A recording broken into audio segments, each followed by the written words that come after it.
Peluncur roket ganda kiriman NATO hancur di rudal Rusia. Kelompok pasukan Sever Unit Utara Rusia membakar Vampir NATO yang dipakai menyerang Belgorod dari dekat Kharkov. Unit pengintai kelompok pasukan Sever mendeteksi pergerakan dan penembakan sistem roket peluncuran ganda Vampir Ceko milik Angkatan Bersenjata Ukraina dari dekat Kharkov.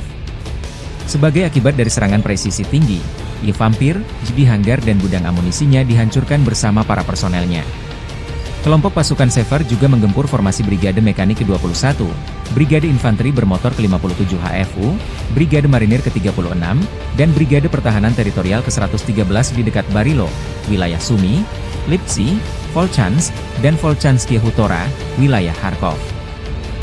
Unit-unit Rusia menangkis 3 serangan balik yang dilancarkan oleh kelompok penyerang Brigade Serangan Udara ke-82 AFU. Musuh kehilangan hingga 120 tentara, 3 tank, 1 kendaraan tempur infanteri, 4 kendaraan bermotor, 2 peluncur Grad MLRS 122 mm, 1 meriam D20 152 mm, 5 howitzer D30 122 mm, dan 1 meriam M101 105 mm buatan Amerika Serikat, demikian dilansir militer Rusia.